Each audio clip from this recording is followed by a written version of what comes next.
In the next 15 seconds, I want you to picture this so clearly, you feel it in your bones. A warm house glowing under crisp November skies, a family laughing like a perfect postcard, and one single sentence dropped into that softness like a lit match into gasoline, and the entire room ignites. If you've ever felt the moment you realized your family wasn't protecting you but feeding off you, then buckle up, hit like, hit share, and drop "I've been there" in the comments, because once you hear what happened next, you won't blink until the very end. My name is Marina Whitlow. I'm 36. And last Thanksgiving, I flew back to my childhood home in Bend, Oregon, a cedar-sided cabin tucked between tall pines and a creek that used to lull me to sleep when I was small. The place smelled like roasted turkey and sweet potatoes and cinnamon, like every memory I'd ever kept sealed in the back of my chest. My dad, Preston, sat at the head of the big oak table, carving turkey with the same satisfied grin he always wore when pretending we were a picture-perfect family. His wife, my stepmother, Jeanette, poured gravy like she was hosting a cooking show. My younger brother, Brady, now 29, sat across from me, laughing and tapping through notifications on his phone like the world adored him. Plates passed, jokes floated around, and I waited. I waited until everyone had their mouths full, until the moment felt too cozy to crack. Then I set my fork down and asked, calm as a winter breeze, "Hey, did the orthopedic clinic already mail the surgery approval?" Preston and Jeanette looked at each other and actually laughed. "Oh yeah, sweetheart, it came last week," Preston said, slicing another piece of turkey. "But we ended up using the money for Brady's birthday bash. Kid only turns 29 once, right?" Everyone kept smiling like he'd just commented on the weather. I didn't. I stared at them, let the silence build, heat rising in my throat. "I guess you still don't know," I said softly, "who actually needed that surgery." The room froze. The warmth evaporated.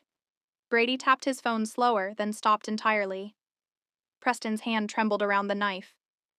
Jeanette's smile collapsed like wet tissue paper. That night I couldn't sleep. I curled on the old corduroy sofa in the living room, the one my mom bought before she died, the one that smelled faintly of pine and thyme. My phone glare reflected off the window. I opened my banking app again, even though I knew what I'd see. Zero, not zero left. Zero from the trust. $152,000 gone in one transfer. Money I'd spent a decade building. 10 years of keeping them afloat. 10 years of working overtime while they lived like the world owed them comfort.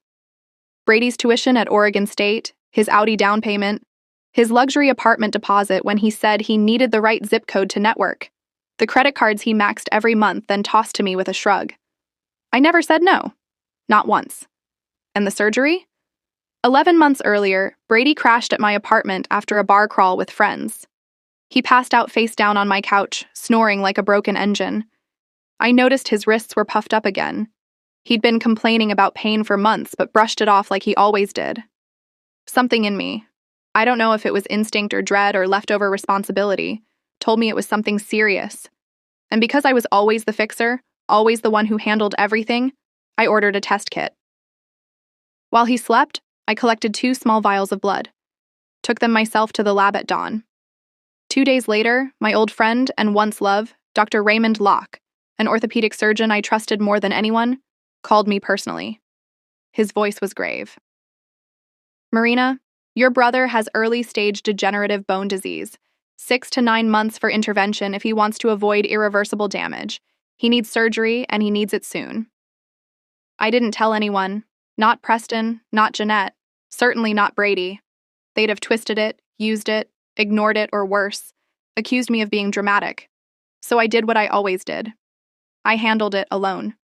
I built a medical trust, the Whitlow Care Reserve, with me as trustee and Brady as sole medical beneficiary.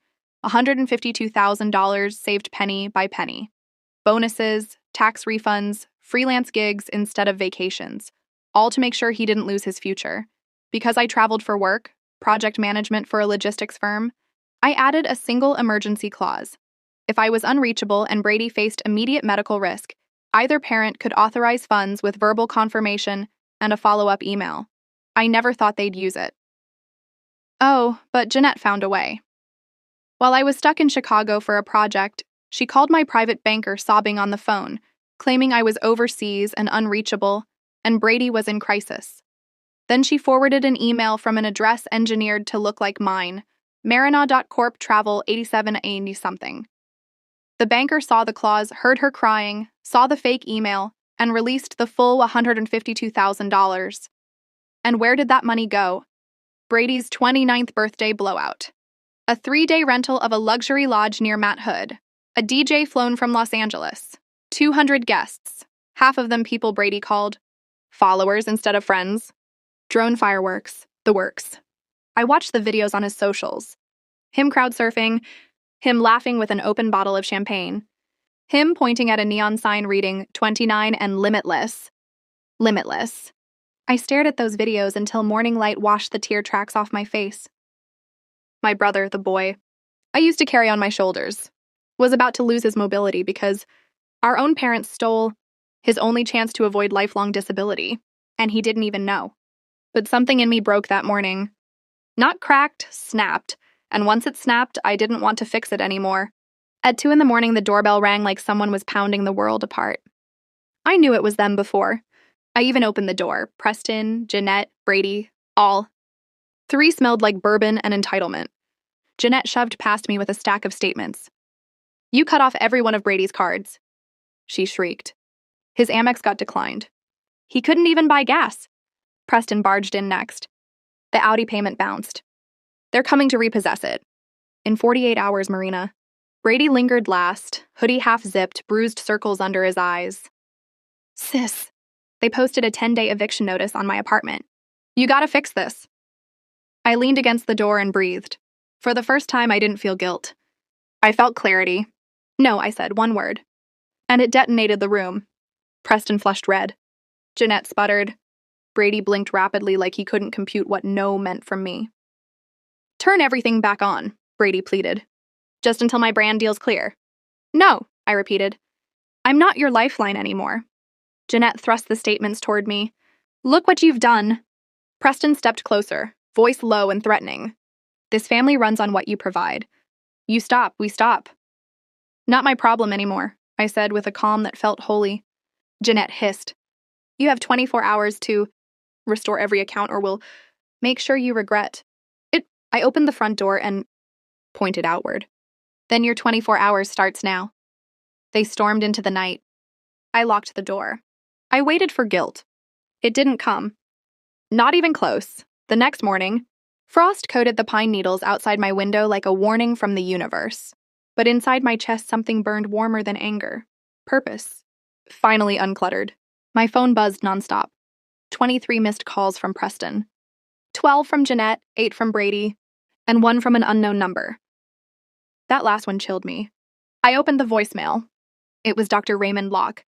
His voice steady in that way only brilliant surgeons and people used to devastation can sound. "Marina," he said softly, "I'm calling because your brother missed his surgical review appointment. He said he didn't know anything about a condition.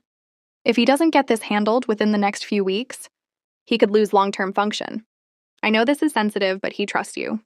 Please talk to him." I stared at the wall until the colors blurred. They had stolen everything, yes, but Brady had no idea why the money existed in the first place. They didn't tell him. They didn't protect him. They didn't even warn him. They stole his chance at a normal future and left him thinking I had abandoned him. The weight of that betrayal made my pulse shake. I threw on a jacket and marched out into the freezing air, my breath puffing like white smoke. I walked all the way to the creek behind the house, the one where Brady and I used to race leaves like tiny boats. I watched the water rush over rocks and asked the cold morning, "Do I save him again?" Then I heard a twig snap. I turned. Brady stood a few feet away, hands shoved into his hoodie pockets, breath short like he'd run. "Sis," he said, voice cracking, "why didn't you tell me?" For a moment, all the years peeled back. The little boy clinging to my shirt at Mom's funeral, the teenager who used to sleep on the floor of my room when storms scared him. I swallowed hard. Because they would have twisted it like they twist everything. And because you wouldn't have listened. He blinked, throat tight. Why did they even have access? Why'd you let them touch your money at all? I looked at the creek again. Because I spent years thinking family means sacrifice. Even when the sacrifice bleeds you dry. He rubbed his wrist, wincing. The swelling was worse. "What do I do now, Marina?" I can barely grip a steering wheel some days. For the first time, he looked afraid, not entitled, not careless, afraid. And that cracked me open. Not for them, but for him. Come with me, I said. We walked back to the house in silence, frost crunching beneath our boots. Inside, Preston and Jeanette were already seated at the dining table as if waiting for a board meeting. Documents were spread everywhere, bank receipts, emails, my trust paperwork, everything. You two need to fix this now, Preston barked. The banker said you're refusing to reinstate the accounts. We could face legal action. I raised a brow. You mean for forging my email? For manipulating the emergency clause? For stealing medical funds and lying to your own son? Brady's head jerked toward them. Wait, what? Preston paled. Jeanette stammered. Honey, your sister is dramatizing. Don't, I snapped. Tell him the truth. Preston slammed his palm on the table. We did what we had to do for this family. Brady looked at them as though seeing strangers. You took my surgery money? You risked my health for a party? Jeanette tried to reach for him. He stepped back. Something inside him shifted. A clean break from who he had been. You both disgust me, he whispered. Preston looked like he might explode again. But something in my expression must have warned him. Because he stayed seated, jaw pulsing. I took a slow breath. Here's what's going to happen, I said. 1, you're going to sign a written admission stating you authorize the release of the trust, funds using fraudulent representation. 2, you will agree to repay at least 30% of the total amount over the next 2 years, so the fund can be reopened for medical purposes. 3, you will have no access to Brady's accounts. Medical or financial ever again, Preston scoffed. Absolutely not. This is extortion. No, I said, tapping the stack of documents. This is protection. Extortion would mean I'm asking you for money that isn't yours. This is justice. Brady folded his arms. Sign it. Jeanette's voice cracked like thin ice. Honey, think about what you're saying. I am, he said. Probably for the first time in my life. Preston stood up so fast. His chair screeched across the floor. We're your parents. We took care of you. No, Brady said quietly. Marina did. Preston's lips pressed into a cold line. If we sign this, we lose everything. I looked him dead in the eyes. You lost everything the second you stole. From your own child. The room held a long, brittle silence until Jeanette's shoulders slumped. She reached for the pen with trembling fingers.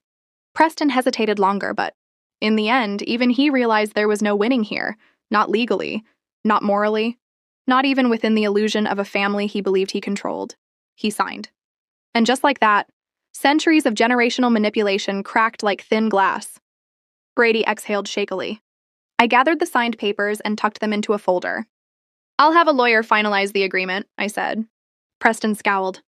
Get out, I smiled, a small, calm, liberated smile. Gladly. Brady hesitated, glancing between them. Jeanette whispered, You can stay with us, honey. Brady looked at her with a sadness deeper than anger. I can't stay with people who don't value my life. We walked out together. For the first time in years, the cold didn't sting. It woke me up. We drove straight to Portland to Raymond's clinic. When we walked into the waiting room, Raymond's face softened with both worry and relief. Marina, he said, then to Brady, thank you for coming. Brady nodded, jaw tight. Raymond brought us into his office and pulled up the scans. Eve and I had to look away. He still has time, Raymond said gently, but we can't delay. We'll rebuild the joint, reinforce the bone, and graft where needed. His recovery will be long, but his prognosis is good if we move fast. Brady swallowed. Can we afford it? I squeezed his shoulder. We can now. We scheduled the surgery for the following week. The days leading up to it were a blur of preparation. Insurance calls, paperwork, consultations, but under all of it was something new. Something steady. Brady taking responsibility for the first time. One night in the guest room of my Portland apartment, he said quietly, I don't want to be who I was before. Good, I replied. Because that guy was exhausting. He laughed, a real, tired, grateful laugh, and I memorized the sound. The morning of the surgery, as nurses rolled him toward the operating room, he grabbed my hand. Sis? Yeah? Thank you for not giving up on me. I squeezed his hand. Just promise me one thing. Anything. Become Someone worth the second chance you're getting. His eyes glistened. I will. He disappeared behind the double doors. I sat in the waiting room for 4 hours, replaying every memory of us, every fight, every road trip, every birthday I paid for, every moment I didn't realize I was raising a brother who should have been raised by 2 adults who never stepped up. When Raymond came out, mask pulled down, eyes warm, I felt my knees weaken. It went well, he said. He's going to walk. He's going to live normal. You saved him. Relief crashed through me so hard I had to sit down. After a long recovery, after physical therapy, after dozens of quiet car rides and conversations that felt like stitching a broken thing back together, Brady changed. Truly changed. He got a part-time job at a gear shop, sold the Audi, closed his old social accounts, started volunteering at an outdoor rehab center. One evening, as we sat on my balcony overlooking the river, he said, I want to build the trust back up. Pay for everything I owe you. Maybe even help other people going through stuff like this. I smiled. Now that's a brand I'll support. Months later, when my lawyer finalized the repayment agreement with Preston and Jeanette, they tried one more guilt call, begging to rebuild the family. I blocked the number. Family isn't blood. Family is action. Family is choice. And I chose peace. I chose myself. And I chose to believe that the cycle ended with us, with me and Brady. And now, if you're listening to this, if you felt even one line of this hit the place you don't talk about, then hear this. You don't owe your life to the people who drain it. You don't have to keep setting yourself on fire to keep others warm. You get to choose a different ending than the one you were handed. If this story moved you, if it reminded you of your own strength, hit like, drop a comment, share it forward, because someone out there needs permission to walk away, to rebuild, to rise again. You deserve a life that doesn't hurt to live. And if no one told you today, let me be the first. You're allowed to start over. You're allowed to choose yourself.